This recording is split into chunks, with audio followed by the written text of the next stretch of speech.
저는 이제 강의를 해보면은 질의응답을 정말로 좋았다고 그러더라고.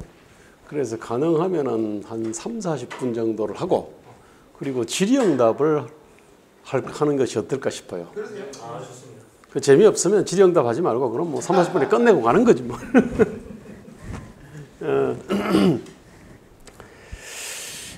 제가 원래 윤범기의 독서모임이 다준다 연구소 전에 독서모임이 경연이라고 이게 있었습니다.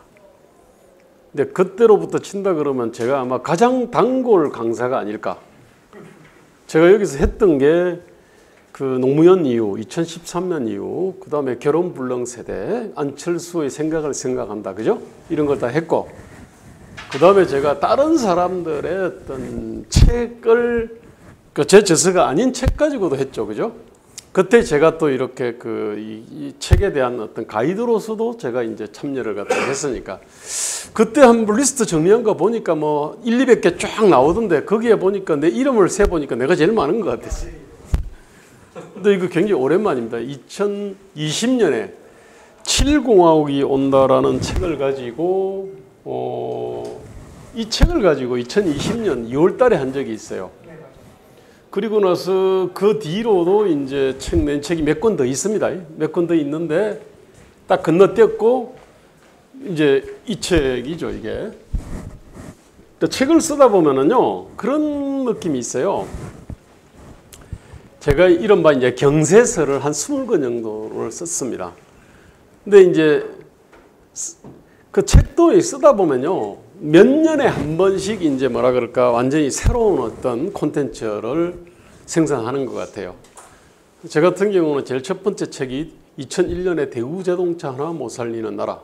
그때 38살 때 그때 쓴 책이 있고, 그리고 나서 이제 3년 뒤에 이제 한 386의 사상혁명 이거를 했어요.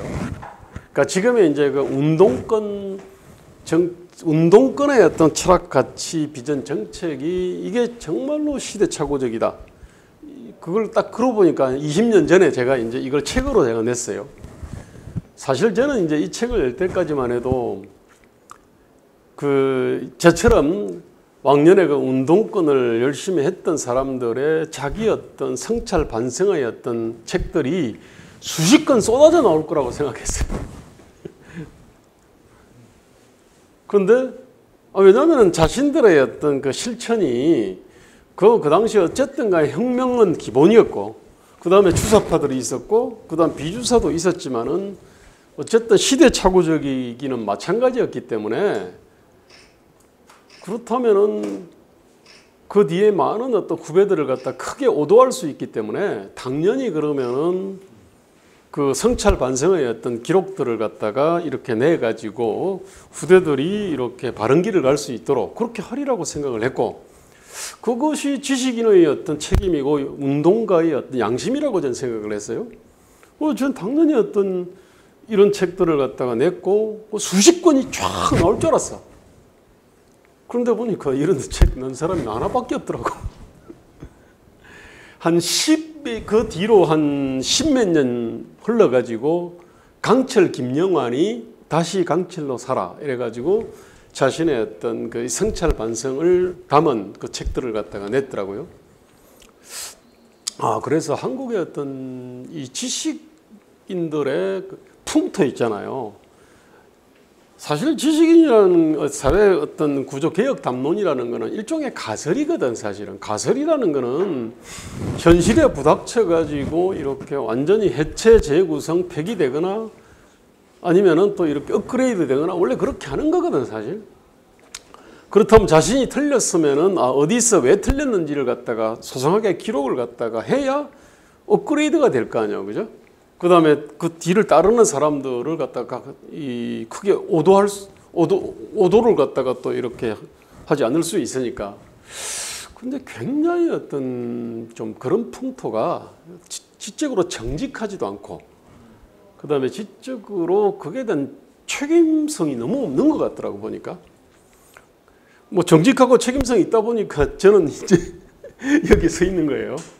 경세서 한 20권을 냈는데, 근데 저는 원래 이제 운동권을 갖다 하고 그리고 나서 이제 소련 동구 무너지고 그 다음에 이제 87년 민주화되고 이제 그러면서 우리는 이제 성실한 어떤 직장인으로서 전문가로서 이제 이렇게 왕년에는 혁명가를 했지 않습니까, 그죠? 그 뒤로는 이제 성실한 전문가가 직업인이 돼가지고 이제 뭔가를 해야 되겠다 이 생각들을 갖다가 1988년, 89년, 90년, 91년에 이제 다 했어요. 그렇게 했던 사람들 중에 한 사람이 이제 원희룡이 이제 지금은 제일 유명하겠네, 그죠? 그리고 송영길도 사실은 일종의 그런 어떤 케이스입니다, 사실. 저 역시도 그랬거든요. 그래서 이제 제가 법과대학을 갔으면 저도 아마 고시를 했을 것 같아요. 근데 저는 법과대학 가지도 않았고 그 다음에 그 고시가 저한테는 별로 맞지가 않아요. 보니까 저는 어떤 거를 갖다가 외워가지고 그거를 갖다가 탁 그냥 기억해서 뭔가를 써내려가는 이런 것들은 제가 젬병이거든 사실은. 저는 그래서 이제 전 서울공대를 나왔으니까 그래서 산업역군이 돼야 되겠다. 그래서 내가 대우자동차를 이 세계적 자동차 회사로 이렇게 만드는데 내가 일조를 해야 되겠다. 뭐 사장 시켜주면 내가 하고 좋고 이 생각을 갖고 지금 대우자동차에 1995년에 이제 들어갔습니다. 자, 그랬는데 이제 97년에 기아가 부도나고 그 다음에 98년에 쌍용, 그 다음에 삼성, 그죠? 기아 자동차, 그 다음에 쌍용 자동차, 삼성 자동차, 그 다음에 대우가 어려움을 겪었고 그랬잖아요. 자, 그러니까 자동차 산업이라고 하는 거는 그 당시 이제 500만 대에서 600만 대를 하는 400에서 600만 대를 하는 글로벌 5 내지 6만 살아남고 나머지는 다 피인수 합병된다. 이런 담론이 정치권과 그다음에 우리 관료, 그다음에 어떤 교수, 언론 이쪽 금융 이쪽을 갖다가 싹 휩쓸었습니다.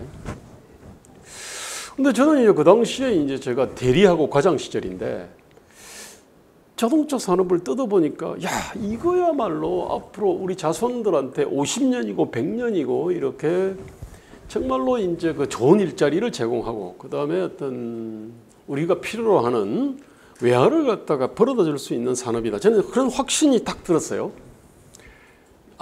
그 뭐냐면은 그 당시 그 산업이 계속 서진을 해갔거든. 그러니까 유럽에서 이렇게 그 강성한 산업이 미국을 거쳐서 일본을 거쳐가지고 한국에 와서 그 다음에 중국으로 인도로 이렇게 흘러가는. 근데 백색 가전이 대표적이었거든요. 그래서 자동차 산업도 백색 가전처럼 그런 어떤 산업이다라고 하는 그런 생각이 아주 지배적이었습니다. 사실은 김우중 회장도 그 생각을 했습니다. 근데 제가 보니까 아니야. 이게. 그래가지고 내가 이제 뭐 대리과장 수준이니까 제가 잘 모를 거 아닙니까? 그죠? 그러니까 이제 회사가 또 이렇게 부도가 나면요. 월급은 나오는데 일이 없더라고. 그래가지고 그 당시 다단계를 하는 사람들이 그렇게 많았어. 그 다음에 영어 공부하는 사람은 그렇게 많았고. 근데 나는 내가 뼈를 묻으러 내가 왔는데 말이야. 이게 50년, 100년 동안 우리 자손들한테 정말로 좋은 일자리를 제공할 어떤 산업으로 나는 보이는데 왜 이게 그 글로벌 5 내지 6 그럼 글로벌 5 내지 6는 뭐냐면은 GM, 포드, 그죠? 크라이슬러, 그 다음 벤처, 그죠? 그 다음에 도요타. 뭐 이게 확실하게 5위 안에 들 거고. 그러면 르노, 닛산, 그 다음에 저쪽 뭐 거기에 뭐 좀 있잖아요, 그죠? 뭐 BMW 뭐 등등등. 그럼 그런 회사들 뭐 현대고 나발이고 뭐 다 없어진다 뭐 이런 얘기인데 난 도대체 이해가 안 돼가지고 그래서 이제 그 대우자동차 그 당시 사무관리직이 7,000명이었어요. 일반은 생산직이 2만 명이 넘었으니까 그 7,000명이 다 일종의 전문가들 아닙니까, 그죠? 근데 그 중에서 이제 일각 좀 뭐 이렇게 똑똑하다는 어떤 부장들, 차장들, 이사들을 내가 찾아가가지고 다 물어봤어.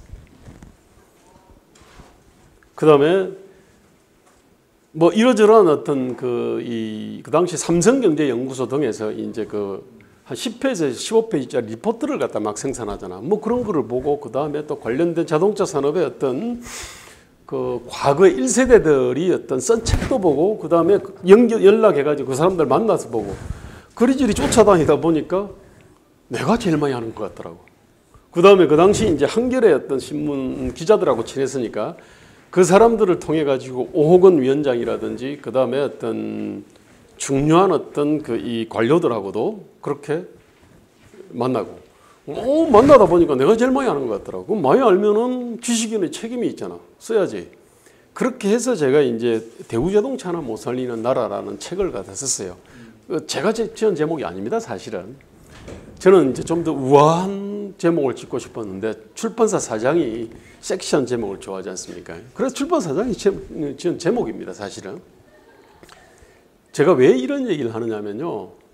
저는 사실은 국가 경영이라는 거는 나보다도 훨씬 신목원려하고 그런 사람들이 하고 그 다음에 어떤 권력과 예산을 갖고 있으면은 무한대의 어떤 그 이 지식인들이라든지 전문가를 무한대로 다 이렇게 네트워킹을 해가지고 다 쓸 수 있지 않습니까? 그죠?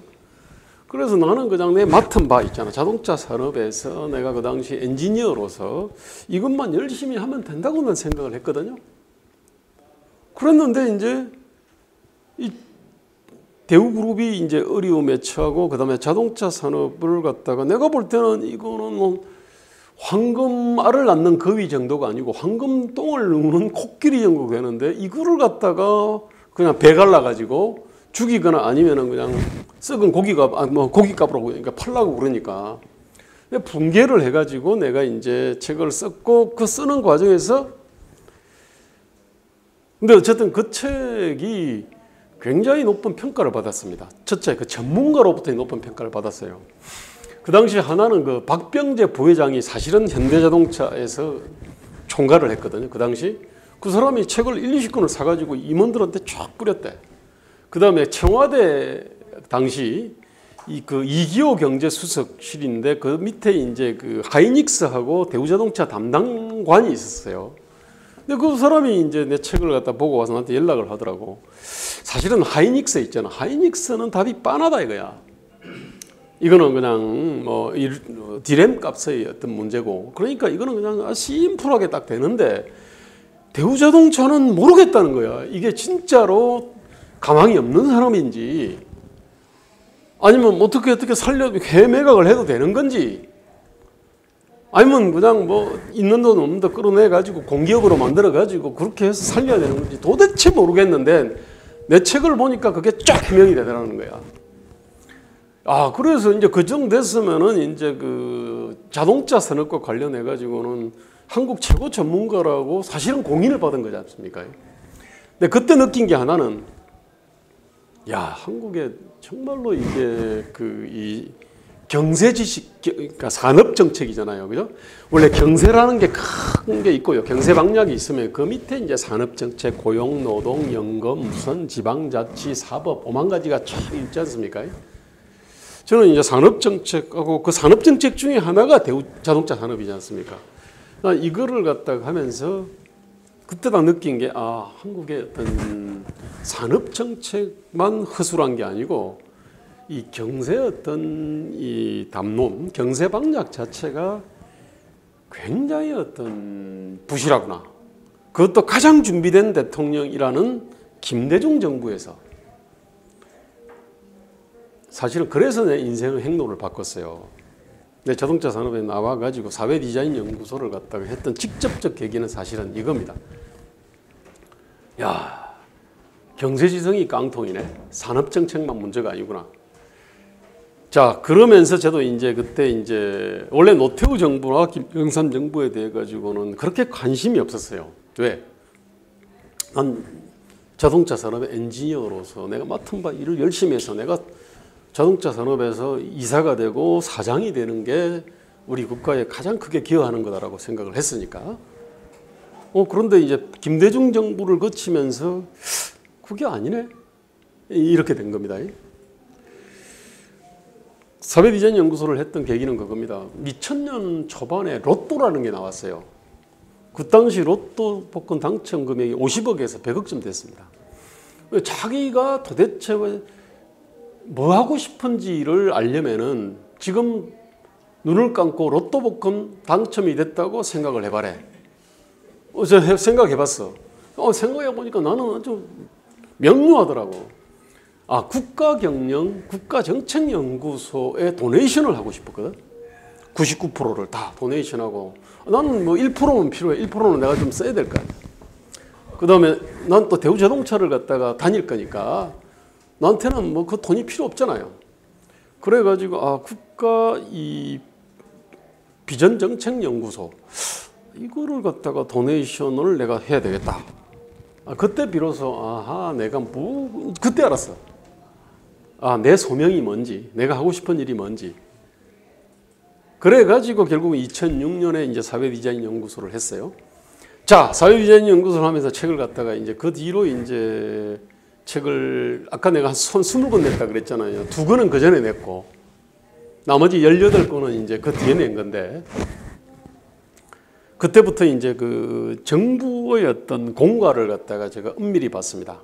김대중 정부를 봤어요. 노무현 정부를 봤고 그 다음에 이명박 박근혜 문재인 정부를 봤고요. 자, 당연히 윤석열 정부를 보겠죠. 그죠? 항상 뭐냐면 창대한 포부로 시작을 합니다. 그죠? 그리고 결과는 참담합니다. 예외 없이. 그래서 어떻게 하면은 이제 난 어쨌든 윤석열 정부가 잘 돼야 된다고 생각을 갖다가 하는 사람이고 내가 갖고 있는 여러 가지 어떤 경험과 지식과 정보를 가지고 윤석열 정부를 성공을 시켜야 되겠다. 이런 생각들을 갖다 했으니까요. 자, 그래서 이제 윤석열 정부의 어떤 국가 경영의 어떤 비전과 전략을 서술하는 것들이 보면은 이게 공약집이에요. 그죠? 이게 원래는 5월 달에 110대 과제라는 게 나왔습니다. 그 다음에 이게는 인수위 100세, 이거 6월 달에 나왔고, 그 다음에 이게 120대 과제가 7월 달에 나왔습니다. 이게. 네. 자, 그러면은 110대에서 120대로 어떻게 수준을 바뀌었냐? 그 지방자치분과 지방시대 관련된 과제 있잖아요. 그거 10개가 여기 추가됐습니다. 근데 이것도 사실 웃긴 일입니다. 사실은 처음부터 이제 그 윤석열 정부의 어떤 일종의 레일이잖아요. 그죠? 저는 이걸 플랫폼이라고 저는 이제 부르는데 그 레일을 까는 과정에서 굉장한 어떤 난맥 내지는 어떤 엇박자들이 사실 많이 났거든요. 자, 그리고 나서 이제 새 정부 경제정책 방안은 6월 달에 나왔습니다. 저기 한 6, 70페이지 돼요. 그 경제정책 관련된 게 쫙 나와 있습니다. 그 다음에 이제 윤 정부 국민과 함께한 100일. 저게 100일째 나왔으니까. 그 다음에 다시 대한민국 저거는 윤 대통령이 그 2012년 12월부터 2023년 1월 그 사이에 전부 업무 보고를 받으면서 전부 다 모두 발언하고 마무리 발언을 하거든요. 그걸 다 모아놓은 겁니다. 그리고 나서 이제 또 뭐 새해가 되면은 2023년 그 정부 경제정책 방향, 지금 2024년 뭐 경제정책 방향 이렇게 나와 있을 겁니다. 이게.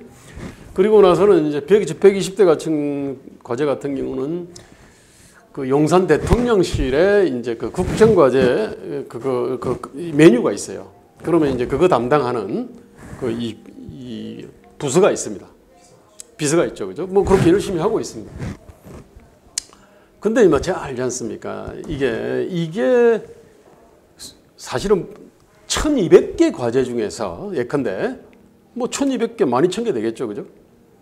그 중에서 일종의 대통령 프로젝트로 잡은 게 120개지 않습니까, 그죠? 그러면은 120개 과제만 갖고 볼 게 아니고요. 사실은 1200개나 12000개 과제 중에서 그러면 어떤 게 올라가고 어떤 게 올라가지 않았는지 이걸 봐야 될 거 아닙니까? 그죠? 3대 개혁을 갖다가 그거는 취임 일주일 뒤에 나왔잖아요. 그럼 노동, 교육, 연금 아니요. 그죠? 나중에 뭐냐면은 의료개혁이 부상을 했죠. 그죠? 그 다음에 2030 부산 엑스포 유치 여기에 엄청나게 많은 어떤 에너지를 쏟았지 않습니까? 그죠? 자, 봅시다. 뭐 지금 현재 뭐 요 한 일 갖고 얘기하자면은 노동개혁은 법치주의 노동개혁 좀 됐어요.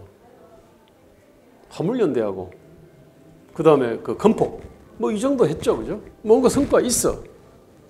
교육은 반도체학과 얘기하다가 그 다음에 저기 사교육 카르텔 얘기했습니다. 그죠? 킬러 문항 관련해서 그죠? 지금 그 교육부에 그 킬러 문항 신고센터 뭐 이러저런 걸 만들었는데 그 성과가 있는지 없는지 모르겠어.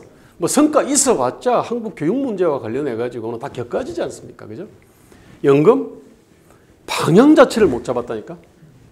그 책에 써놨지만요. 원래 공무원 연금 문제가 훨씬 심각한데 공무원 연금 문제는 아예 아젠다도 책정도 안 했어요. 특수직 연금 문제는 아예 그냥 국정과제로 채택도 안 했습니다. 반면에 뭐냐면은 기초연금 40만 원은 떡 올라가 있습니다. 근데 그거는 문재인 정부도 비슷했어요. 똑같았어요, 사실은. 그 다음에 국민연금은 어떤 식으로 할지에 대해 가지고는 어떤 목표 있지 않습니까?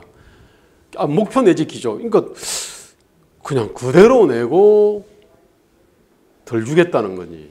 아니면은 뭐 더 내고 뭐 더 준다든지 뭐 등등 그런 게 있잖아요. 그 다음에 어떤 이 밑에 기초연금을 이제 내리 까니까 그럼 소득 비례형으로 할 건지 말 건지 뭐 등등등 여러 가지 중요한 어떤 그런 것들이 아직도 확정이 안 됐습니다, 사실은.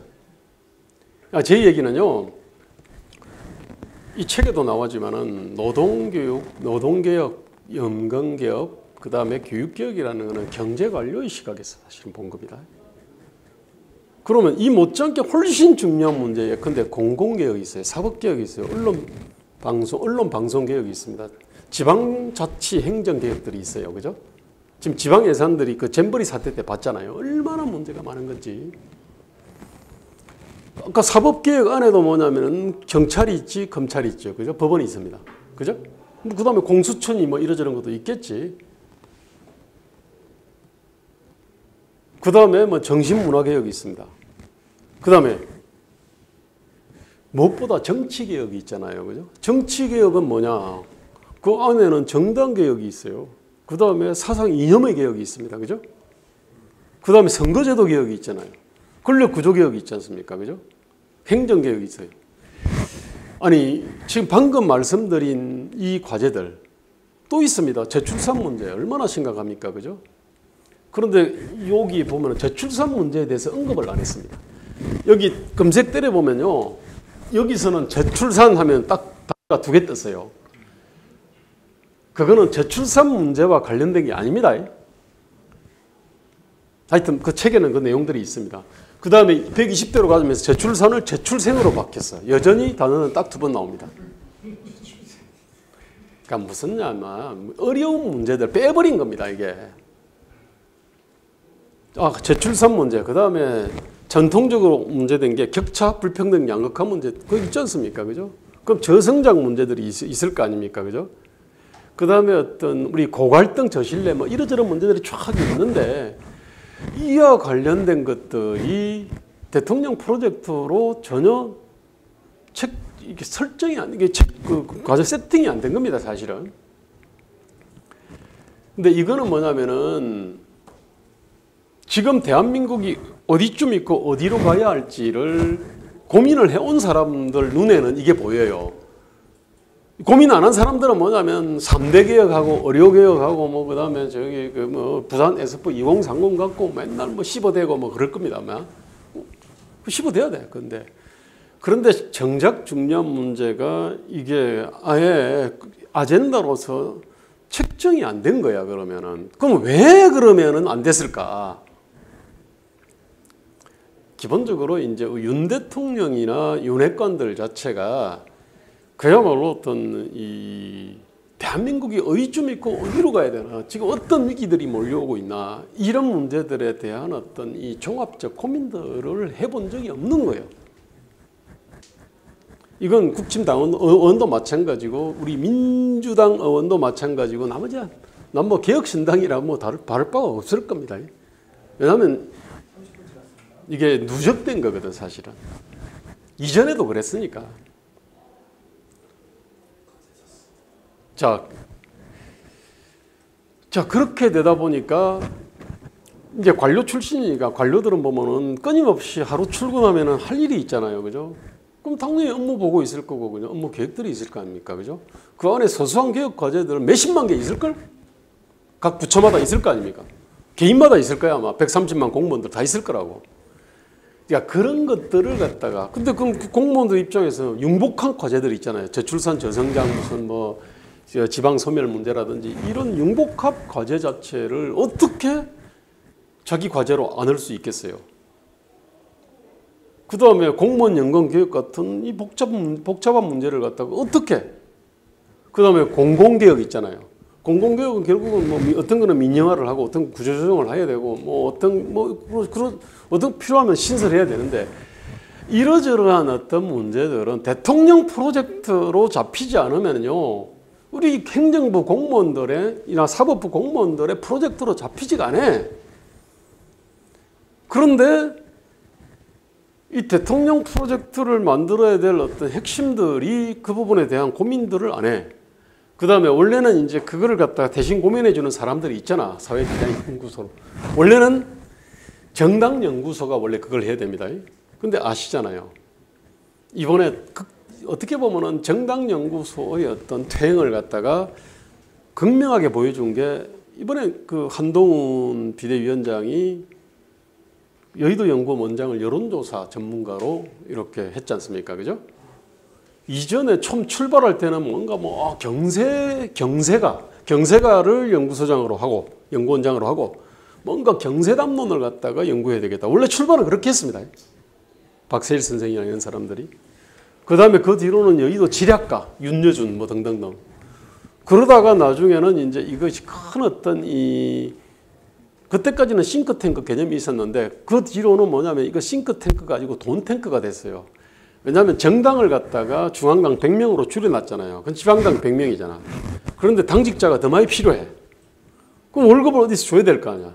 그거를 갖다가 이제 이 국고보조금의 30%를 무조건 어떤 쓰게 돼 있는 정당연구소에다가 그거다가 그 이름은 거기다 올려놓고 월급을 거서 준 거야. 근데 이런 정당연구소 일은 안 하지. 민주당도 그렇게 하고 있고 국힘 당연히 그렇게 하고 있습니다. 자, 그러다 보니까 이거는 뭐냐면 싱크탱크가 아니고 돈탱크가 된 거야. 그 극단적으로 이제 쭉 흘러가다 보니까 이제 여의도 연구원장을 여론조사 전문가로 했고 그리고 여의도 좀 홍보 시기가 가보니까 이게 도대체 말이 안 되는 어떤 구조를 갖고 있는 거야. 그러니까 화를 막 낸 모양이야. 그러니까 여의도 연구원 노조도 뭐냐면은 노조가 대응을 하잖아. 자격이 없는 사람이라고 뭐 등등등. 아니 그렇게 엉망진창이 된 겁니다 이게. 그러니까 윤석열 정부의 어떤 정책 플랫폼의 부실이라고 하는 게 그게 윤석열의 어떤 윤핵관이 정말로 무능해서 그렇다. 이게 아니고요. 그 어떤 무능이라는 거는 굉장히 뿌리가 깊어요. 우리의 어떤 정치권의 무능이고 정당의 무능이거든 사실은. 그 다음에 이 정책 어떤 연구소들을 갖다가 이렇게 그 완전히 돈탱크, 싱크탱크를 돈탱크로 만들어 놨고 그럼 나머지 나 같은 어병들 있지 않습니까? 그죠? 일종의 뭐 어병 연구소 아닙니까? 제가. 이쪽은 뭐냐면은 과거에는 어떤 이 정책 담론이죠. 지방자치단체장 선거들을 한다고 하면은 난 이 지방을 갖다가 이렇게 발전시킬 거야. 그러면 내 정책과 사업과 예산 뭐 인사 뭐 이러저런 거를 내가 이렇게 할 거야. 뭐 어떤 이런 경쟁들을 갖다 좀 했어요. 그 경쟁을 하다 보니까 싱크가 필요할 거 아닙니까? 그죠? 그러니까 이제 우리 이제 사회디자인 연구소가 이제 그걸 갖다가 스포트 할 거 아닙니까? 그 다음에 정당 대표로 나오겠다는 사람은 내가 그러면은 정당의 강령을 새로 바꾸겠다. 근데 강령 그것이 완전히 경세방략의 어떤 집대성인데, 그죠? 한테 줘서 될 일이 아니지 않습니까? 그죠? 그러니까 이제 저 같은 사람한테 이제 그걸 주는 거예요. 사실은 제가 한국에서 강령에 대해 가지고 가장 많이 써본 사람이에요.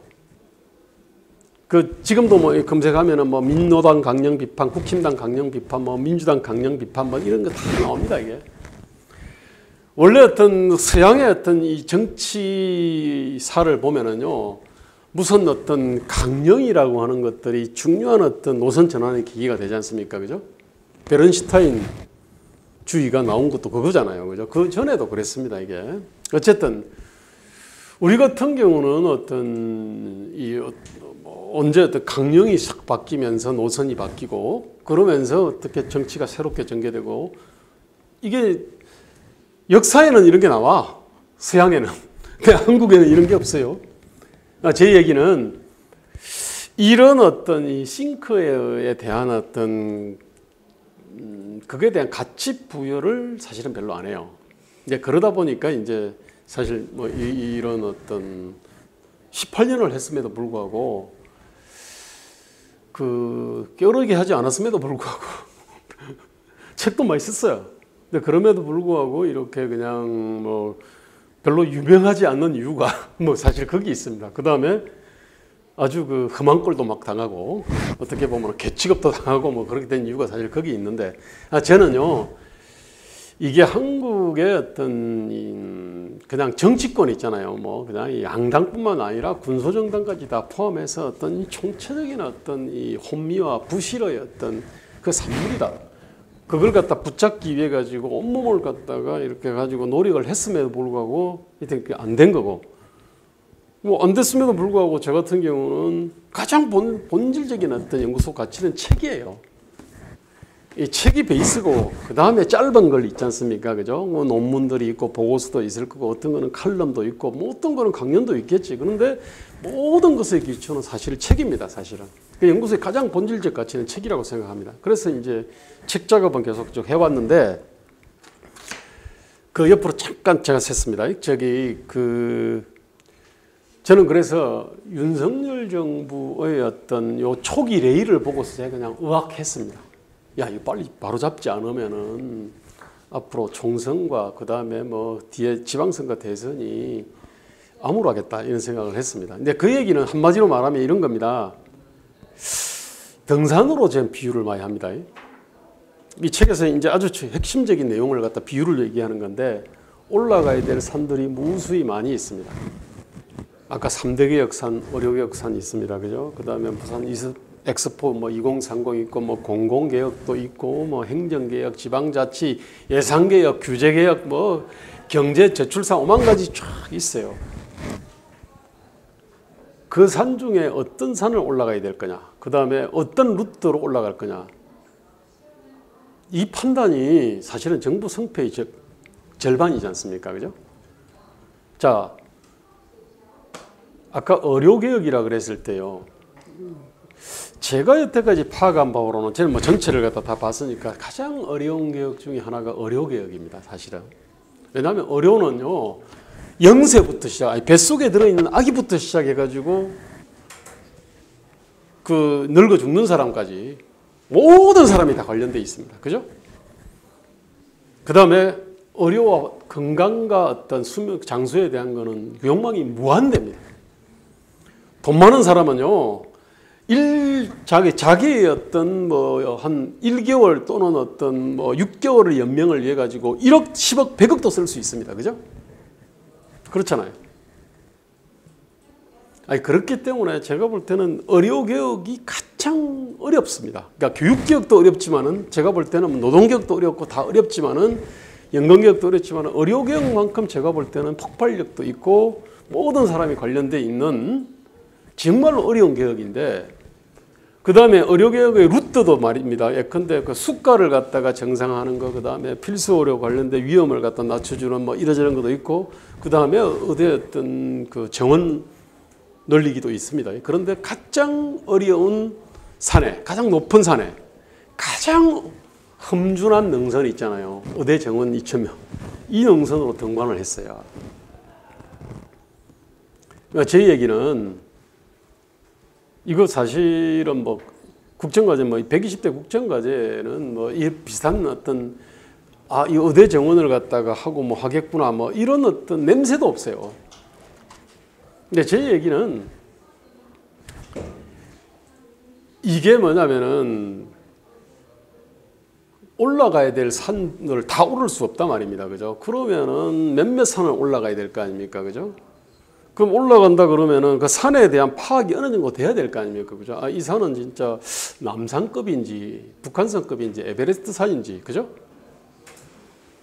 파악이 돼야 될 거 아니에요. 그 다음에 능선에 대해서도요, 등산하는 사람들 미리 사전 답사를 합니다. 조사를 해가지고 어떤 능선을 갖다 올라갈 거 아닙니까? 그죠?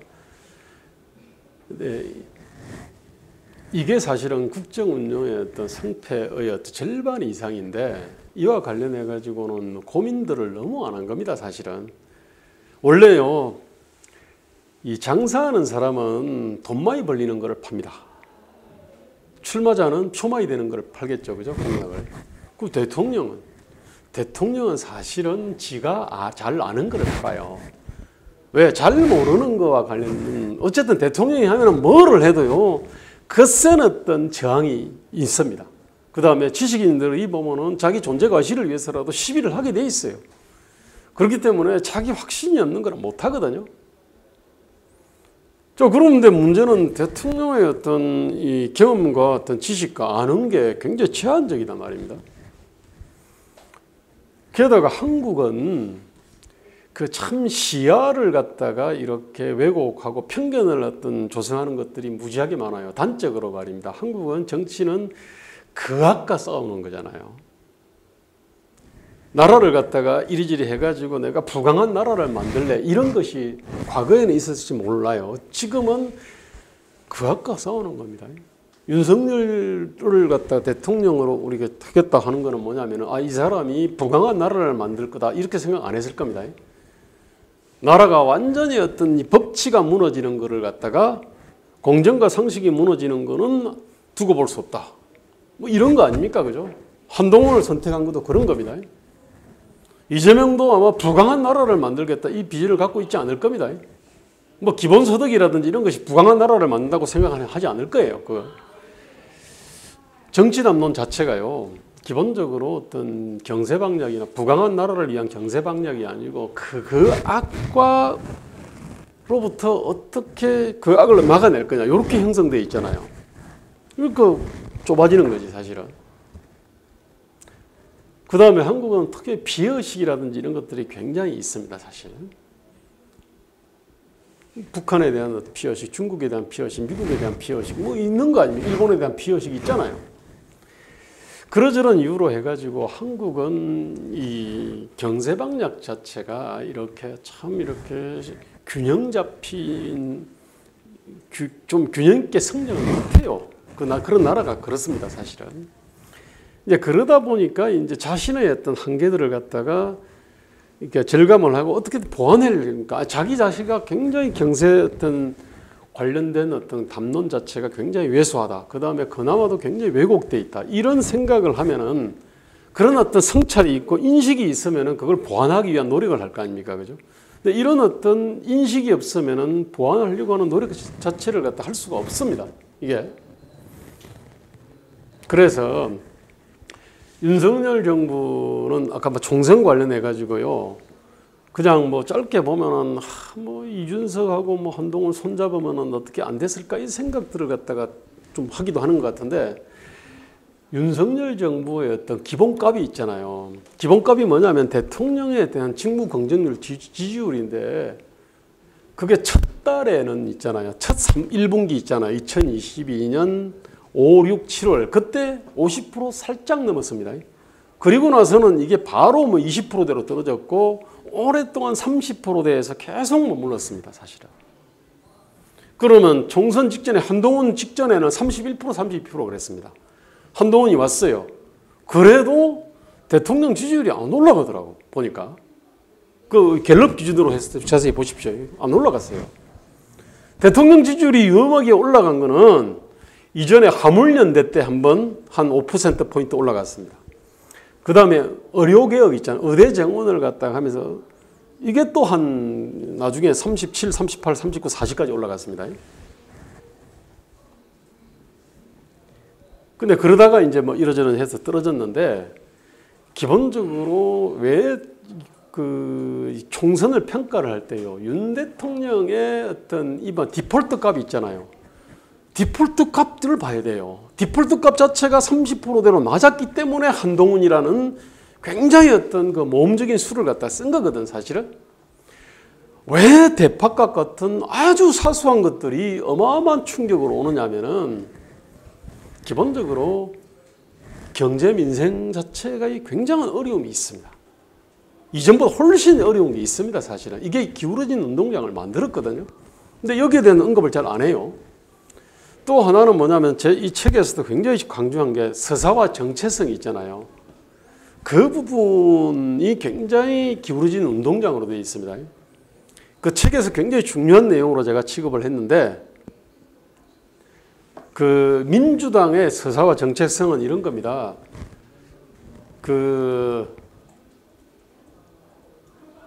기본적으로 이 조선이 뭐 그런 대로 그냥 괜찮은 나라였는데 외세에 의해서 이렇게 이 강도 일본 제국주의한테 침략을 당했어. 그게 돼가지고 동학이라든지 한일 어병이라든지 이런 사람들이 열심히 투쟁을 했다. 한일 투쟁을 했어. 반봉군 투쟁했어. 독립 투쟁했어. 그 다음에 이제 그런데 이제 기본적으로 어떤 노론의 어떤 후예들, 그 다음에 이 친일파, 이자들이 어쨌든 간에 나중에 해방되고 나서 미군정하고 이제 손잡아가지고 그렇게 해서 나라를 갖다가 아주 민족 정기를 혼탁하게 만들었어. 독재를 했어. 그래서 우리는 항일 투쟁을 했고, 그 다음에 민주화 투쟁을 했어. 이게 나중에 촛불혁명으로 일전을 했어. 이게 김대중 노무현 정부를 낳았고, 잠깐의 어떤 한 반동을 거쳐가지고 촛불혁명을 통해가지고 다시 한번 만개를 했어. 이런 어떤 서사가 있거든요. 우리는 뭐냐면은 불의하고 부도덕하고 친일 기회주의와 독재적인 어떤 그 세력하고 우리는 싸워왔다. 이런 어떤 거대한 서사가 있습니다, 사실은. 그 다음에 우리는 기본적으로 그 국힘 저쪽은 뭐냐면은 노론의 후예들이고, 친일의 후예들이고, 독재의 후예들이고, 그 다음에 기득권이라고. 부자고 강남이다 이런 거예요. 기본적으로 이런 어떤 프레임이 있어요. 이쪽에서는 자꾸 좌우파로 나누려고 그럽니다. 근데 민주당의 그 프레임은 뭐냐면은 비양심 기회주의하고 그 다음에 양심, 소신과 양심을 가진 세력의 대결이고 기득권과 비기득권의 대결이다. 이런 어떤 이 프레임이 있고 그런 어떤 서사들을 갖고 있어요. 실제로 공천을 해도요, 나름대로 그런 서사와 정체성을 어느 정도는 그거 좀 뒷받침해요. 이재명의 그 스토리도 말입니다. 그 중에 어두운 스토리 싹 빼버리면요, 어쨌든 간에 소년공으로 해가지고 뭐 쭉 올라온 거 아닙니까? 그죠? 그런 스토리가 있는 겁니다, 사실은. 근데 문제는 국힘 같은 경우는 그런 어떤 서사와 정체성 자체가 사실은 없어요. 내가 책 제목을 갖다가 왜 근대화 세력이다라고 이렇게 붙였냐면요, 저는 사실은 국힘의 어떤 정체성이라는 것은 1876년 개항 이후에 150년에 걸친 한반도 근대화 문명화를 추구했던 세력이다. 그러면은 얘기가 됩니다. 이게 개화파의 후예잖아요. 그죠? 친일 개화, 친미 개화가 있었습니다. 그 다음에 일제시대 때 실력 양성을 하기 위해 가지고 배웠잖아요. 학교도 만들고 병원도 만들고 다음에 공장도 만들고 이걸 한 거야. 이런 활동들이, 이런 어떤 근대화를 갖다 위한 노력들이 사실은 기존의 어떤 민주 진보 쪽에서는 전부 다 친일로 아마 이렇게 단죄가 될 겁니다, 이게. 근데 그게 친일이 아니라 새로운 근대화 문명화를 위한 어떤 몸부림이다. 아니, 제 얘기는 이 책에서 굉장히 중요하게 강조하는 것들이 서사와 정체성인데, 그 서사와 정체성이 지금 굉장히 기울어진 운동장이에요. 기울어진 운동장이 크게 두 개 있는데, 하나는 서사와 정체성 운동장이 기울어져 있습니다. 그러다 보니까 지금 그러니까 서울에서 경기가 팽창하고 있잖아요. 경기로 간 사람들은 기본적으로 밀려났다는 생각들이 있고 약간의 자기가 피해자 내지 비기득권이라는 생각을 갖고 있습니다. 이게 40대의 어떤 그 세대적 경험하고 연결이 돼 있어요. 그러다 보니까 이제 점점 경기도는 그냥 민주당 아성처럼 돼버렸어요. 이게. 그 다음에 서울도 보면 일부 어떤 강남하고 일부 빼놓고는 사실은 대부분 어떤 피해자 의식들, 비기득권 의식을 갖고 있거든요. 왜냐하면 한국이 잘 나갔거든요. 외환위기 이후에 저성장으로 국면이 되면서 사람들은 점점점 자기가 어떤 피해의식을 가진 사람들 있잖아요. 뭔가 소외감과 박탈감을 가진 사람들 숫자들이 쫙 늘어났습니다. 이게 사실은 이제 민주당을 유리하게 만드는 그런 어떤 작용을 갖다 해왔거든요. 이 책에서 그냥 핵심적인 내용만 제가 말씀드릴게요. 첫째, 제가 정책 플랫폼이라는 말들을 썼지 않습니까? 그죠? 이게 굉장히 중요한 개념입니다. 기존의 어떤 정책들을 볼 때요, 플랫폼 개념으로 보지 않습니다. 저는 왜 플랫폼이란 말을 썼냐면, 원래 자동차로 치면요, 저기 원래 엔진 미션, 즉 달리고 돌고 서는 이 자동차 핵심 기능이 있거든요. 핵심 기능부가 플랫폼입니다. 이것들이 전부 다 유기적으로 딱 결합되어 있지 않습니까? 그죠? 그 위에 이제 껍데기들이 있잖아요. 껍데기는 저 위에다가 트럭을 만들 수도 있고요. 승합차도 만들 수 있고 승용차도 만들 수 있습니다. 하나의 플랫폼에서. 그런데 이제 그 플랫폼이라고 하는 거는, 저는 원래 자동차 회사를 다니기 때문에 전 플랫폼을 배울 때 저걸 생각을 했는데, 요즘 보니까 플랫폼 개념 많이 쓰더만 보니까, 그죠? 당장 지금 스마트폰도 안드로이드 플랫폼이 있고 애플 플랫폼이 있죠, 그죠? 그 다음에 어떻게 보면은 뭐 성경이 플랫폼이죠, 그죠? 그 다음에 정당의 강령은 원래 영어로 플랫폼이라고 부릅니다. 헌법도 원래 국가 플랫폼이지 않습니까, 그죠? 그 외에도 지금 뭐 우리 이제 플랫폼이라는 말을 많이 쓰지 않습니까, 그죠? 이제 그런 개념이 있는 거잖아요, 그죠? 근데 정책이라든지 가치와 정책, 서사, 정책 이게 다 플랫폼인데, 이 플랫폼은 뭐냐면 유기적인 어떤 통합체다라는 거고요. 그 다음에 이걸 베이스로 해가지고 다양한 어떤 변형들이 일어난다. 창조적 변형이 일어난다. 이런 개념이거든요. 근데 우리는 정책을 얘기할 때 그 플랫폼 개념이 없어요. 원래는 이제 뭐냐면은 120대 국정과제나 인수위 백서라든지 이런 데가 그 플랫폼을 개념으로 사실은 이걸 만들어야 되거든요. 근데 이제 그 부분이 사실 윤석열 정부의 어떤 인수위 백서가 가장 취약합니다. 그러니까 후발자의 이익을 감안하면요, 가장 취약해요. 문재인 정부의 어떤 플랫폼은 이 국정운영 5개년 계획이거든요. 거기에 보면은 앞에 한 20, 30쪽에 이러저런 구라들이 나오는데, 뭐 촛불혁명이 어쩌고저쩌고, 제가 볼 때는 말이 안 되는 얘기입니다. 그렇지만은 나름대로 자신의 서사와 정체성을 명확하게 했고, 자기가 왜 집권했고 역사적 의미가 뭔지 뭐 할 것인지 이게 다 되어 있습니다. 그 방향이 틀려서 그렇지, 나름대로 어떤 문재인 정부는 나름대로 그냥 형식적으로 보면은 플랫폼이 잘 갖춰져 있는데, 윤석열 정부는 그게 안 돼 있는 겁니다, 사실은. 그게 사실은 윤석열 정부의 기본값이 있잖아요. 30%대 지지율하고 그 다음에 총선 참패하고 밀접한 관련이 있습니다, 사실은. 그 다음에 이제 어떻게 보면 이건 제가 그려낸 건데, 앞으로 아까 그 플랫폼의 기본 구조인데, 그 플랫폼은 기본적으로 어떤 생각에서 출발할 거 아닙니까, 그죠? 그 생각은 하나의 어떤 운동권의 컨센서스가 있고 직업 공무원 컨센서스가 있는 것 같아요. 자, 운동권 컨센서스 있잖아요. 이게 뭐냐면은 아까 이제 대한민국은 크게 뭔가 역사가 뒤틀렸다, 잘못돼 있다. 그래가지고 이 국힘이라든지 보수 세력이라는 거는 어쨌든 친일과 독재의 후예고 기득권이고 비양심 비회주의다 뭐 이런 거고, 우리는 거기에 대해서 싸워왔다.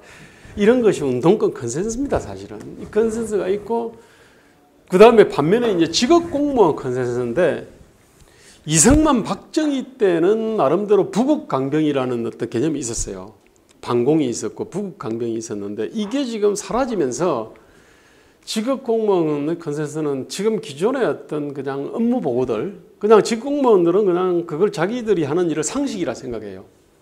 그래서 그 비정상의 정상화 이런 겁니다. 그럼 정상이 뭔데?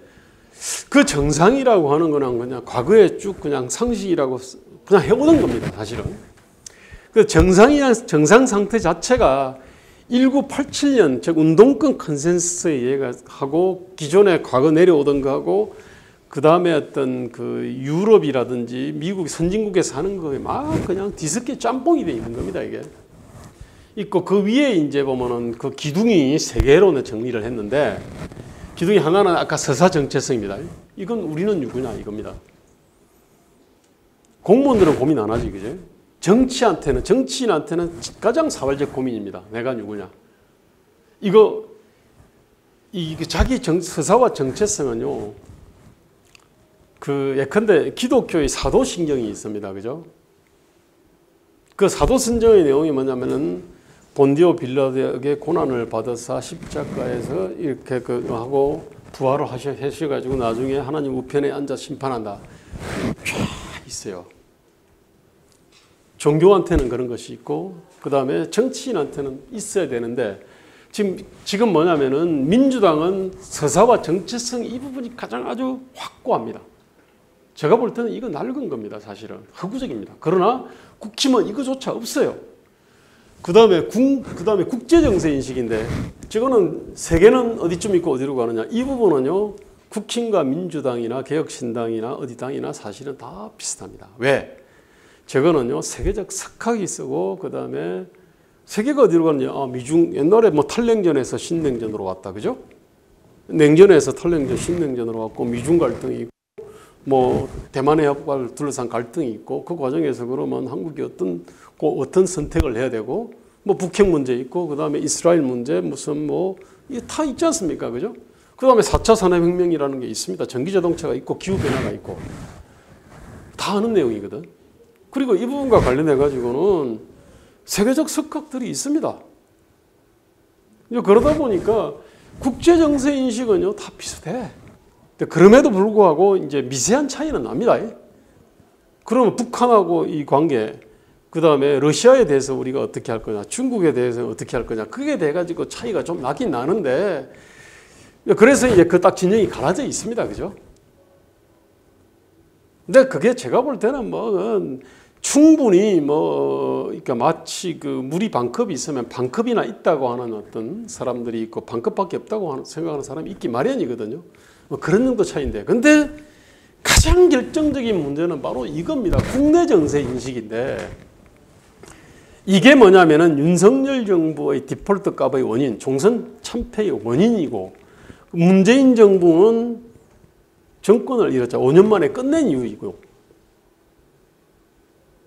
여기에 사실은 핵심적인 문제가 있는데, 제가 사실은 여기 지금이 도대체 어디쯤 있고 어디로 갈 거냐, 이거를 갖다가 밝히기 위해 가지고 책 제2부 1987년 컨센서스와 대한민국의 자살이 그 제목이지 않습니까, 그죠? 거기에 7, 80쪽이 서술이 되어 있습니다. 바로 뭐냐면은 그 내용이 요것 때문에 쓴 겁니다, 사실은. 국제정세 인식은 다 비슷한데 이쪽은 다 부실하거든요. 아니, 단적으로 말입니다. 그 국침의 어떤 120대 국정과제 중에 12번이 있어요. 12번이 뭐냐면은 제목이 뭐더라? 어쨌든 그게 뭐냐면 대통령실 규모와 역할의 축소입니다. 그럼 왜 대통령실 규모와 역할을 축소했냐면은, 한국의 어떤 민주주의 문제는 제왕적 대통령의 문제다. 그러면 제왕적 대통령의 어떤 대통령실 규모와 역할을 축소를 해야 되겠다, 그죠? 제왕적 대통령의 손발을 잘라야 될 거요, 아닙니까, 그죠? 아니, 이제 그래 가지고 여기에 이게 이제 1987년 컨센서스입니다. 이게 민주화 컨센서스거든요. 이게 일종의 어떤 보편 상식으로 정착돼 있어요. 자, 이렇게 되니까 이게 국힘이 집권을 해도 그냥 그 컨센서스가 그대로 가는 거예요.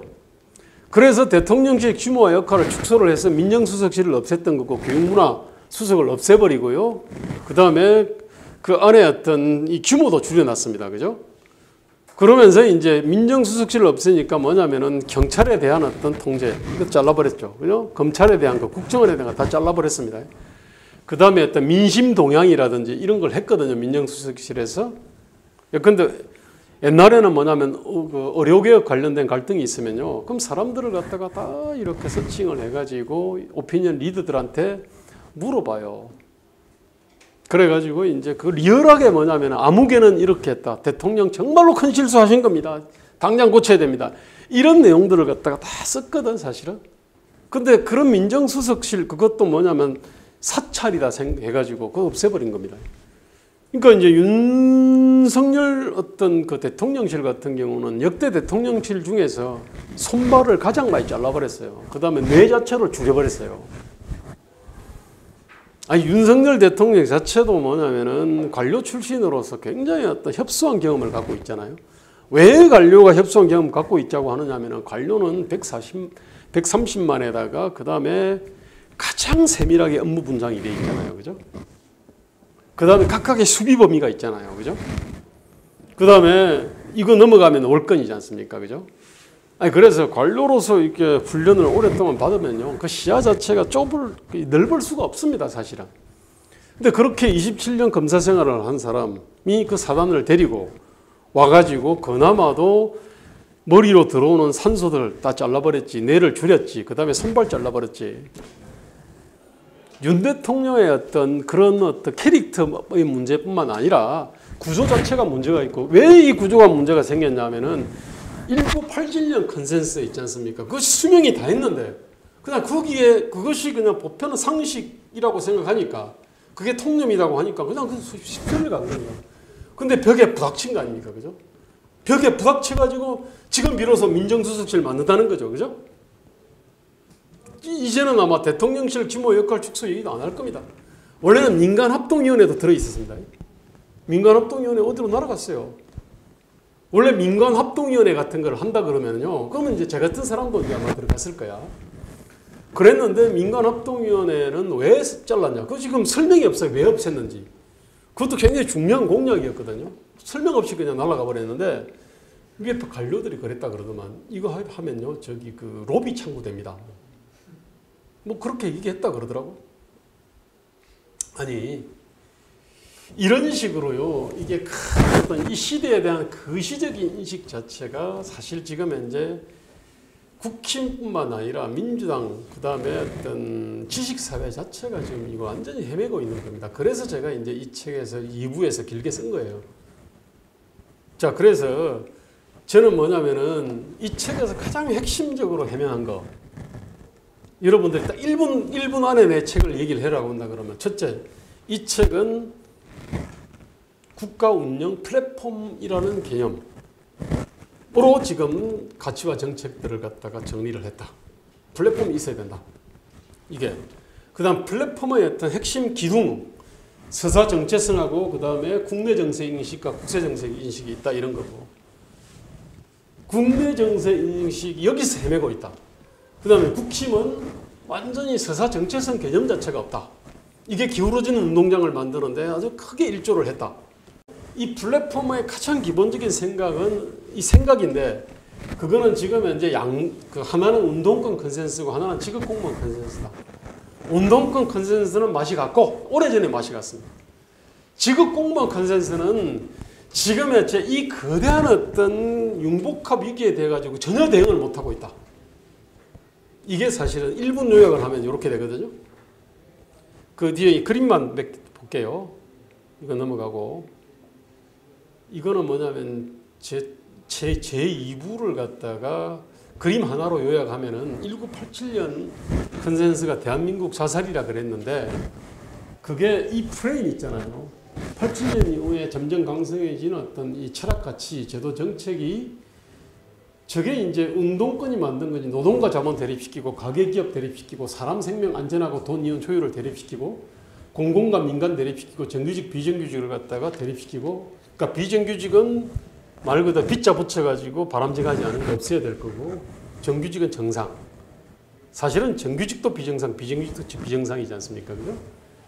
그 다음에 그렇게 해가지고 심리적 기준은 진보는 개혁이고 보수는 수구고, 진보는 도덕이고 저쪽은 부도덕이고, 이쪽은 평화고 저쪽은 연대이다. 이런 어떤 이 프레임 있잖아. 1987년 컨센서스인데 이런 것들이 결국은 계속 눌러가지고 이제 저성장을 갖다가 만들었다. 이런 얘기입니다. 이게. 이거는 뭐 당에 관한 이고, 그리고 지금 시대가 이 그 책 2부에 나오는데 지금 미국도 리버럴 컨센서스와 컨서버티브 컨센서스가 계속 교체를 하고 있다. 이게.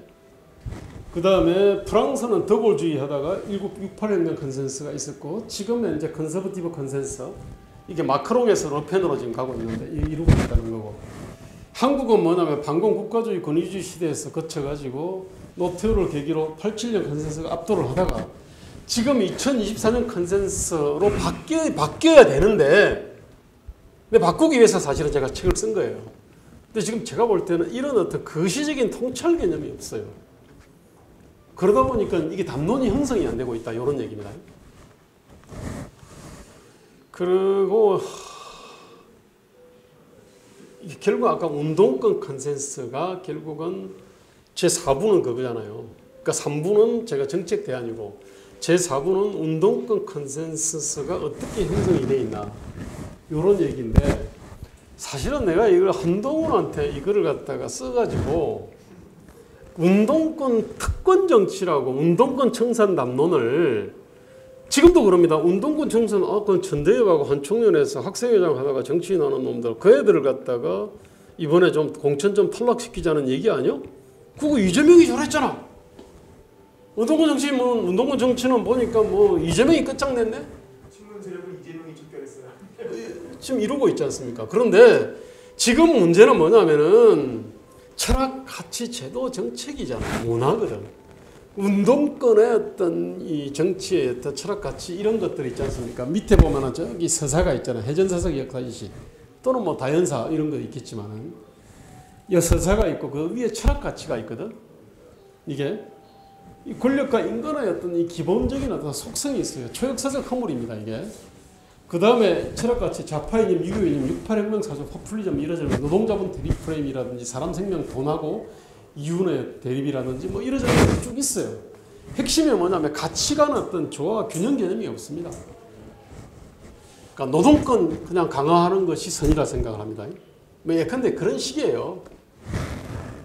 그 다음에 어떤 대통령이 갖고 있는 어떤 권력들을 갖다 계속적으로 축소를 갖다 하는 것들을 응사로 생각하는 이런 게 있고요.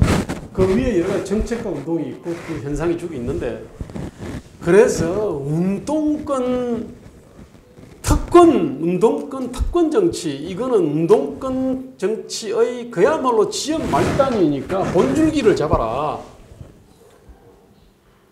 지금 현재 나타나는 경제 민생의 어떤 여러 가지 어려움들이 다 그와 관련이 있다. 그 얘기를 해라. 안 되네. 아니 저도 이게 유루가 통로가 있었으니까 나중에 사실은 제가 마지막에는 내가 하도 걱정돼가지고 좋다. 내가 백의종군 할게. 그 상황실에 내가 들어가겠다. 야전 침대에 놓고 내가 보름을 갖다 상근할 테니까 그러면은 한동훈의 그 정책 특보 명함을 갖다 주라. 하니까 준다 그랬어. 총선 때. 얼마 전에. 그랬는데 내가 보니까 이 한동훈의 어떤 이 정치는 사실은 그 당직자들이 다 한 거거든. 당 관료들이 사실은 한 거예요. 그리고 당 관료들 입장에서는 한동훈 입장에서는 새롭게 부임을 받은 거 아닙니까, 그죠? 부임 받으니까 당연히 입안의 혀처럼 완전히 열심히 충성했을 거 아닙니까? 나이도 뭐 그렇게 차이도 별로 안 나니까.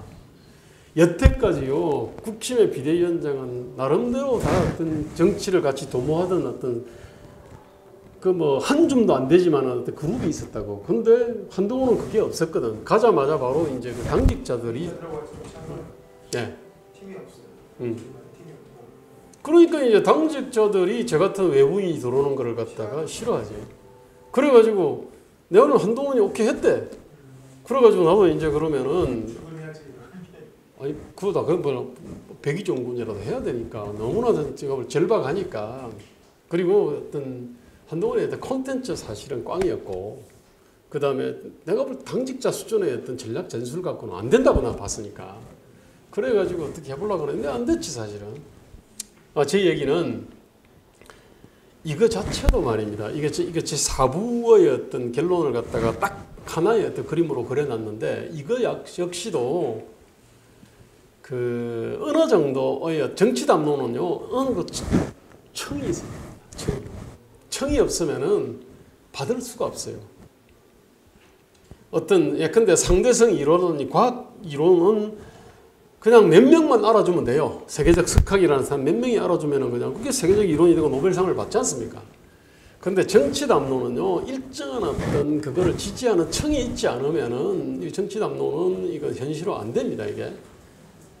그러다 보니까 이게 그 제가 오늘 했던 많은 중요한 얘기들 플랫폼 개념이라든지 서사 정체성이라든지 그 다음에 시대인식 1987년 컨센서스라든지 그 다음에 운동권 정치의 진짜 폐악이라든지 이러저런 어떤 문제들은 일정한 청이 형성이 되지 않으면 이거는 어떤 이 담론화가 안 돼.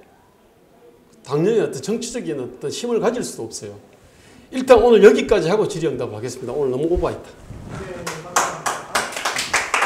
사실은요, 문재인 정부의 정책들 있지 않습니까? 그 정책이 기본적으로 최저임금 팍 올려놓잖아요. 그 다음에 주 52시간제를 아주 경직되게 유연성 없게 했지 않습니까? 그죠? 그러면은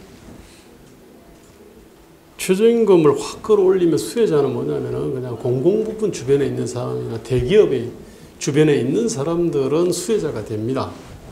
그 다음에 주 52시간, 제가 볼 때 화이트 컬러들이 아마 제일 큰 수혜자일 겁니다. 이게. 그 다음에 이 구조조정을 아주 어렵게 했고, 친노조 정책들을 폈지 않습니까? 그죠? 자, 요의 결론은 뭐냐면은 이미 좋은 직장에 들어온 사람들한테는 더 좋은 직장을 만들어주는 거예요. 제가 볼 때는 공무원들 상당히 괜찮을 거예요. 그러니까 이 근로 조건만 본다 그러면은. 그 대기업도 마찬가지고 은행도 마찬가지입니다. 그래서 결론은 뭐냐면은, 근데 청년들 있잖아요. 그 사람들은 노동시장에 새롭게 진입을 하지 않습니까? 그죠? 그런데 기존에 좋은 어떤 일자리를 갖다가 이렇게 갖고 있는 데는 근로조건을 갖다 더 이렇게 올리면서 유연성을 떨어뜨렸어요. 그 인국공을 가만히 보면 인국공 있잖아요. 원래 그 사람들이 그 괜찮은 직장이었습니다. 협력업체 정규직이었잖아요. 근데 이걸 비정규직이다 이래가지고 인국공 직고용해라 이거 아닙니까? 1만 명을. 비정규직 제로하라는 이름으로. 근데 딱 뜯어보니까 안 돼. 근데 그래도 비스무리하게 되긴 됐어요. 이게 철밥통이 된 거야. 그러니까 문재인 정부의 정책은 뭐냐면은 철밥통을 조금 늘리고 철밥통에 밥을 갖다가 더 수북하게 심어주고 넣어주고 그 다음에 철밥통을 더 단단하게 한 겁니다. 근데 노동시장에 새롭게 진입하는 우리 20대들이 있지 않습니까? 이 사람들은 기회가 없어져 버린 거야. 아니 그런 점에서 말입니다. 20대의 관점에서 본다 그러면은 문재인 정부와 민주당을 적대를 해야 될 정당한 이유가 있어요. 사실은. 근데 그러면은 뭐냐면 국힘이 자 우리는 어떤 철밥통을 이미 차지한 사람들의 편이 아니라 새롭게 들어오는 싱싱한 젊은 사람들의 어떤 편이다. 그 사람들의 이해 요구를 갖다가 우리가 대변하겠다.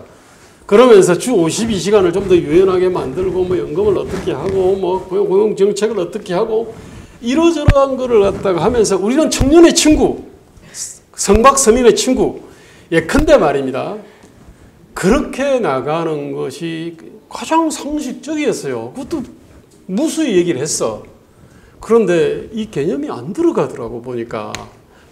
반면에 뭐냐면은 이준석도 뭐냐면은 이런 가장 본질적인 어떤 이 고용 노동 문제나 기회 문제를 건드린 게 아니고 20대 여성에 대한 20대 남성들이 갖고 있는 불만이 있어요.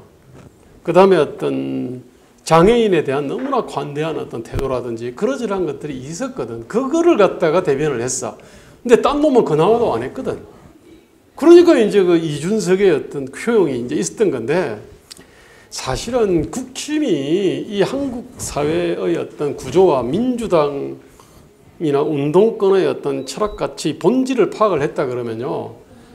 훨씬 과감하게 있잖아요. 이 세대 결합 있잖아요. 노년 세대하고 그 다음에 젊은 세대의 결합을 갖다 강구하게 사실은 이뤄낼 수 있고 뿐만 아니라 40대라 하더라도 40대에도 뭐냐면은 거기에는 정서적인 게 있습니다. 그러니까 물질적으로는 민주당 정책에 의한 그 자영업하는 사람들한테는 그 안 좋거든. 불이익이고. 그 다음에 근데 그럼에도 불구하고 외환위기 때 그다음 90년대의 어떤 대학이라고 하는 거는 일종의 뭐냐면은 해방부 비슷했어요. 대항 담론이 없었어. 보수 담론이 많이 죽어버린 상태, 진보 담론만 있었고, 그나마도 외환위기를 갖다 거치면서 피해자가 된 거라고. 그러면서 어떤 이 보수에 대한 어떤 이 정서적인 어떤 피해의식과 정오심, 이런 것이 우세하긴 하지만 압도적일 수는 없거든 사실은. 그것도 여전히 난공불락이 아니라고 허물 수 있거든 사실은. 근데 이제 저는 이제 사실 이거는 본질적으로 국힘과 윤석열 정부의 무능이라고 봅니다 사실은. 또 하나.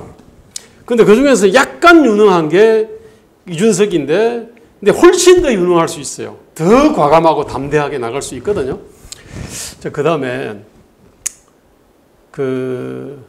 87년 이후로 최강의 권력을 가졌던 정부는 이명박 정부하고 2020년 이후의 문재인 정부거든요. 그렇잖아요. 대통령 권력이 더 지방선거 썰어 있어요. 총선도 압승을 했거든. 그런데 그쪽에서 그 엄청난 힘을 갖고 한 게 뭘까? 난 이명박 정부를 딱 보니까 이 사람들도 예컨대 지금 이제 말하는 노동개혁이 연금개혁, 공공개혁, 뭐 5만 가지 교육개혁들을 사실은 이명박 정부 때 하려면 할 수 있었거든? 안 했다고. 그때 노동개혁을 한 게 뭐냐면은 뭐 전임자 뭐 이러저런 거 약간 정말로 격가지 개혁을 했거든? 네, 그러니까. 그래서 이게 좀 힘의 문제, 보통 그러니까 힘의 문제로 생각을 갖다 했는데 힘의 문제가 아니야. 그 전에 생각의 문제가 있는 거야. 문재인 정부도 보면은 2020년 이후 무소불위의 권력을 가졌지 않습니까? 한 게 뭐죠? 뭐 중대재해법하고 뭐 몇 개 있을 거야. 이명박 때문에도 외환위기가 있어서 그나마 아니 어쨌든 첫해 거의 극복해버렸어요. 극복했고요. 잘했어요. 5년간은 특별한 이슈가 없었어요. 이제 제 얘기는요. 자꾸 지금은 힘이 없으니까 힘을 놔시고 하거든요. 근데 사실은요. 힘 줘도요. 생각이 없으면 안 합니다. 더 반대로 해요. 자, 그 다음에 힘이 없어도요. 뭔가를 해야 되겠다. 이렇게 되면요. 예컨대 90도로 깎아지는 어떤 암벽 올라갈 때요. 딱 틈을 봅니다. 그때 멀리서 보면 도저히 오를 수 없는 것 같아요. 근데 자세히 보면 탁탁 틈이 있거든. 그 틈 짚고 올라가는 거고. 마찬가지로 이 큰 어떤 개혁 과제들 있지 않습니까? 지금 말한 많은 것들. 지금 법률을 하나도 못 바꿔도 대통령령하고 예산하고 인사들 있지 않습니까? 그 다음에 뭐 언론이나 방송, 언론 플레이 잘하면 되잖아. 이러저런 걸 하면요. 그러면은 거기서 굉장히 큰 힘을 만들어낼 수 있거든, 사실은. 아니, 그런 거고. 그 다음에 한국은 사실은 지금 권력 구조 자체가 굉장히 모순적으로 돼 있습니다. 이게 일종의 비토 정치거든, 사실은. 내가 하고 싶은 건 못해. 근데 남이 하고 싶은 거는 이렇게 막을 수 있어. 근데 사실은 원래 이제 저도 이제 이런 얘기를 많이 했어요. 근데 보니까 지가 하고 싶은 거 다 할 수 있었어. 이명박하고 문재인은. 그래도 안 되는 거 보면은 이 권력 구조의 문제만은 아닌 것 같은 거야. 그러니까 생각이 먼저인 것 같아. 가치와 비전과 전략이 있지 않습니까? 이게 먼저인 것 같고 나머지는 두 번째 문제인데 그래서 지금 제가 볼 때는 지금은 정당 개혁 있잖아요. 내가 이제 국회의원 이걸 보면요. 국회 그 포탈을 딱 쳐보면요. 국회의원의 4대 그 임무가 나오고 역할과 권한이 나옵니다. 뭐겠습니까?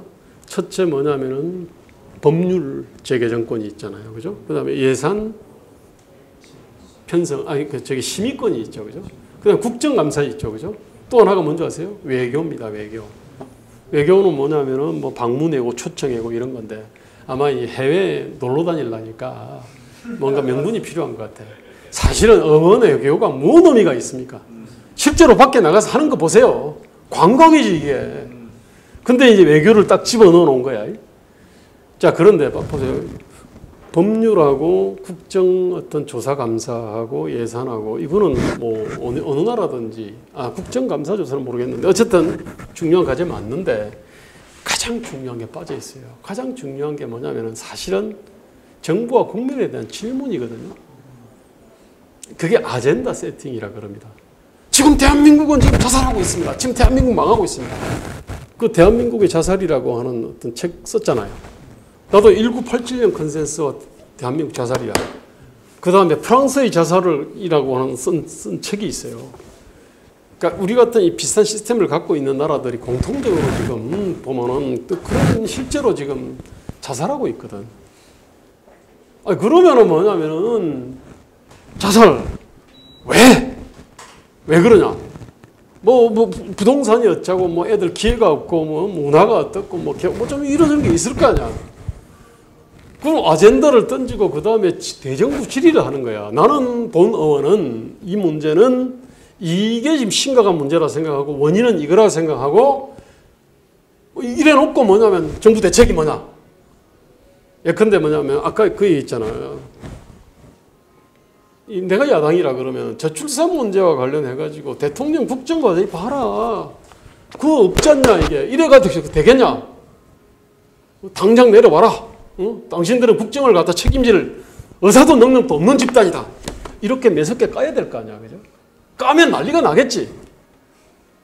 자, 그 다음에 역대까지 어떤 이 정부의 저출산 관련된 정책들을 갖다가 내놔라 하든지 아니면 정리를 해가지고 봐라 이거는 뭐냐면 이게 문제다. 그러니까 이건 이렇게 고쳐야 된다.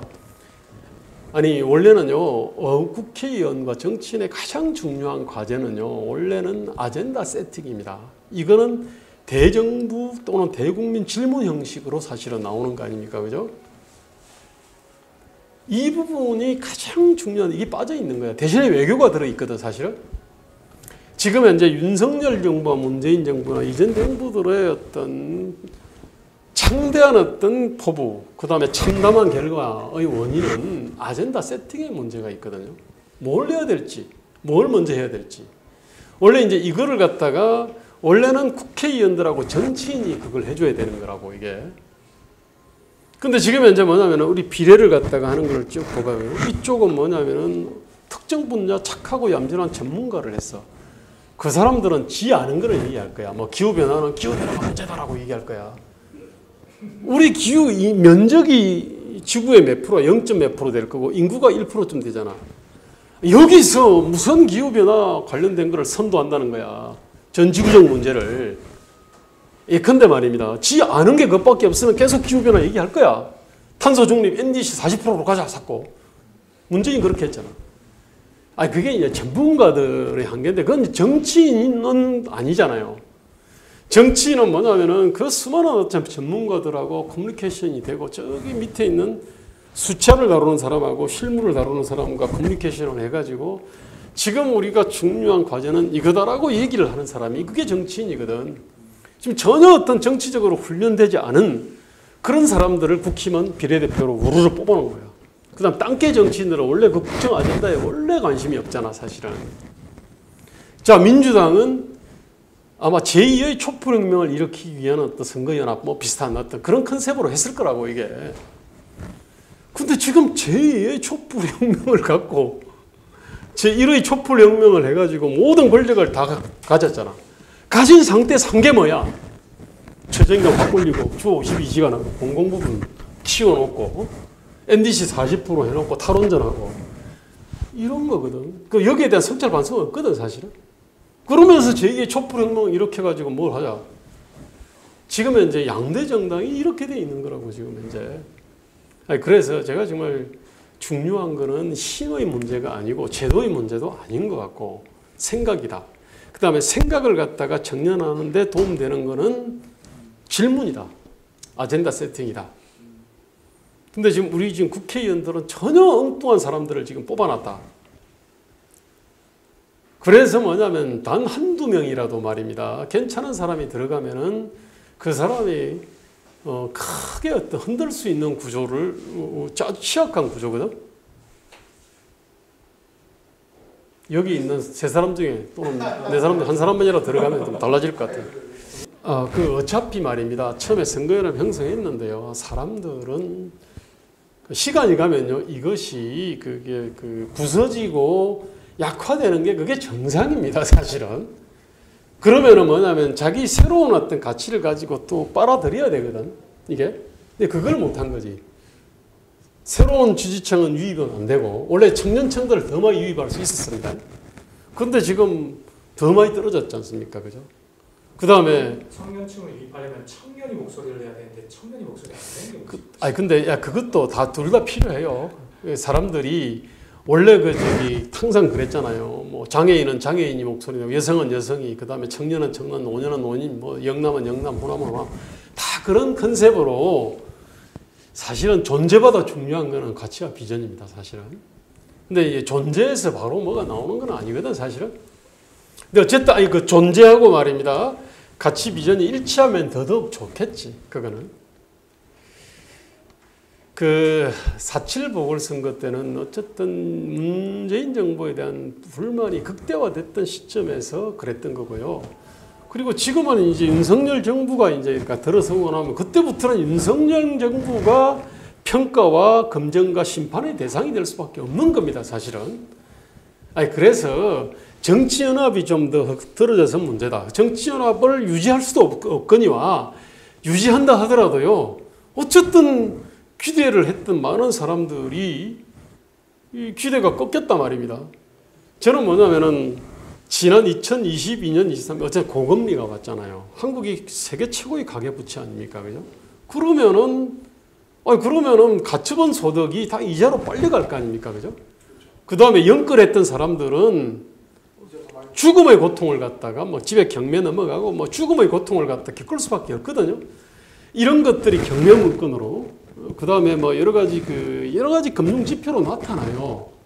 근데 나는 지금 뭐냐면 우리나라 지금 정부와 정치가 무능하다 보니까 이런 진짜 심각한 어떤 경제 민생 문제들이 있잖아요.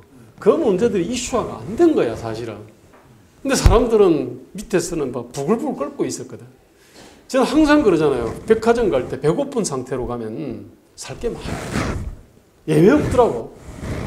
그런데 자신이 지금 이제 삶이 엄청나게 지금 가처분 소득 빨려서 돈은 돈 고파. 그 다음에 정의가 고파. 그러니까 직장에서 여러 가지 적폐들이 있잖아요. 그거 제대로 치워주지도 않아. 그런 상태가 되면요. 그 정부에 대해 가지고 정부의 어떤 사소한 실정이 엄청나게 크게 보이게 돼 있습니다. 사실은 대파값은 아무것도 아닌 거라고. 근데 이게 엄청나게 커진 거는 사람들이 어떤 경제 민생에 대한 그 요구 불만이 부글부글 끓고 있는데 그게 대파였거든, 사실은. 그 대파가 아닌 다른 거라도 아마 문제 됐을 거라고. 이게 이종섭이나 황상무도 제가 볼 때는요, 밑에 부글부글 끓고 있다 보니까 이게 커진 거지. 이거 자체가 그러니까 그런 겁니다. 그러니까 기울어지는 운동장이 티끌 같은 허물을 들보처럼 증폭을 하는 경향이 있습니다. 반대로 야당은 들보 같은 허물이 있어도 티끌처럼 이렇게 보이게 하는 그런 게 있거든요. 아까 두 가지의 기울어진 운동장이라고 그랬잖아요. 하나 서사 정체성 운동장이 있고 경제 민생 운동장이 있다 그랬잖아요. 근데 경제 민생 운동장이 굉장히 사실은 불리했거든요. 그래서 저는 한동훈 비대위를 뜰 때부터 사실은 저런 어떤 협소한 경험을 갖고는 이 난국을 돌파하기 힘들 텐데, 그래서 저도 여러 가지 그 보좌를 하려고 참 많은 리포트를 써냈고, 막판에는 내가 그냥 내가 야전 침대 놓고 내가 그냥 하겠다. 근데 어쨌든 저는 그런 우려를 했던 거고, 그래서 뭐 아니나 다를까 그냥 그렇게 결과가 나온 겁니다. 제 눈에는 그렇게 됐습니다. 생각해보소. 이재명이 바라는 게, 이재명이 무슨 대한민국을 갖다가 이렇게 자유롭고 정의롭고 뭐 풍요로운 나라를 갖다가 만들기 위해서 나는 뭐 이러저런 정책을 갖고 있다. 그러면 악마가 아니라 뭐 할아버지라도 타입이 되는데, 지금 이재명은 뭐냐면은 움직일 수 없는 어떤 그 사법적인 어떤 문제로 인해 가지고 사법 프로세스에 지금 올라가 있다고. 대통령이 이거를 갖다 타협 대상으로 삼아? 내가 볼 땐 불가능하다고. 그거는 뭐냐면은 그 윤석열의 권한 바뀌거든. 그런데 뭐냐면은 이재명이 요구하는 거는 사법 프로세스를 갖다가 중단을 시키거나 뭐 이런 건데, 그 윤이 할 수 없어. 그럼 유일하게 할 수 있는 거는 윤을 빨리 탄핵시키는 거야. 그러면 1심 판결이나 어쨌든 대법원 판결 나기 전에 뛰면 되잖아. 대통령이 되면 되니까. 바로 이것 때문에, 딴 거라 그러면 타협이 된다니까. 국가 경영이 나는 A 노선이고 B 노선이야. 그럼 얼마든지 타협 가능해. 지금 이거를 갖다가 어떻게 타협하지? 대통령 권한도 아니야. 뭐냐면은 유일한 거는 뭐 이런 거라고. 빨리 대법에 판결 나오기 전에 사퇴를 해가지고 대선을 갖다가 판을 만들어준다. 이거 가능하겠지. 근데 과연 그러면은 이거는 말 그대로 일종의 뭐냐면은 준헌정 중단이고 사실은 이건 사법 프로세스에 대한 어떤 부정인데 이게 이거를 갖다가 윤 대통령이 뭐 해줘? 한다? 내가 볼 때는 불가능이거든. 아니 이재명이 뭐냐면은 이재명과 윤석열이 만족할 만한 안이 있잖아. 그거 한번 갖고 와보라고. 아니 그 있으면 쓰라고. 근데 내가 볼 땐 이재명이 다른 사법적인 위험이 전혀 없다 그러면은 이 프로세스를 밟고 있지 않다 그러면은 얼마든지 가능하지. 왜 못해? 개헌이든 뭐든 다 하지. 근데 그게 아니니까 문제지. 이재명은 사법 리스크 중단 외에는 아무것도 바라는 게 없을 거라고 보시는 거예요? 나는 그렇다고 보는데 아니 이번에 그 공천하는 거나 이러저런 거를 보면 애초부터 이재명은 그 성남시장 시절 그 이전부터 쭉 내가 봐왔는데 지방자치니까 쭉 봐왔는데 이 사람이 어떤 간절히 추구하는 어떤 이 가치와 공적 가치와 비전이 없거든 사실은. 자기 대통령 되는 거, 자기 권력 지는 거 말고는 어떤 것도 보여준 적이 없어. 딱 보여준 거는 뭐냐면은 표 얻는데 도움되는 거, 기본 뭐 이런 거 있잖아. 그래서 사실은 문제인데 나는 그 윤석열 정부는 뭐냐면은 이재명하고 어떻게 저 요구에 타협하지 않고 무조건 개기는 거 3년. 나라가 뭐 어디로 가든지. 내가 볼 구수 말고 딴 수가 있을까 모르겠어. 이 자체가 뭐냐면 민주공화국을 지키는 거단 말이야. 아니 그 외에 지금 이재명의 요구 받는 거는 민주공화국과 법치주의와 어떤 상식과 정의를 모조리 다 어떻게 그 훼손을 하는 것 같은데? 아닌가? 근데 이제 공개적으로 하는 타협이 설마 사법 리스크 중단시켜주는 걸 타협의 대상으로 할 수는 없죠. 그러니까. 국민 앞에서 공개적으로 하는 거. 그러니까. 근데 문제는 이 사법 그거는 이미 그 법원의 영역이단 말이야. 그건 그러면 쪽도 마찬가지고. 조희대한테가 뭐 해가지고 뭐 얘기한다? 그럼 조희대가 말 들을까? 내가 볼 때는 이거는 뭐냐면 둘 다 양심을 갖다가 완전히 그냥 찢어야 되는데. 그러니까 뭐냐면은 이걸 알기 때문에 윤석열은 최상병 특검이나 이걸 걸어가지고 어쨌든 간에 그 탄핵을 갖다가 빨리 조기 탄핵으로 해요. 조기 탄핵, 조기 대선으로 그런 프로세스를 밟을 수밖에 없지 않나 하는 생각들이 드는데. 이재명 쪽에서는. 난 그렇다고 봐요. 다른 방법이 없어요. 또 다른 질문 있으세요? 끝나기 전에 마지막으로. 자 없으시면 여기서 오늘은 마무리하도록 하겠습니다. 수고하셨습니다. 감사합니다.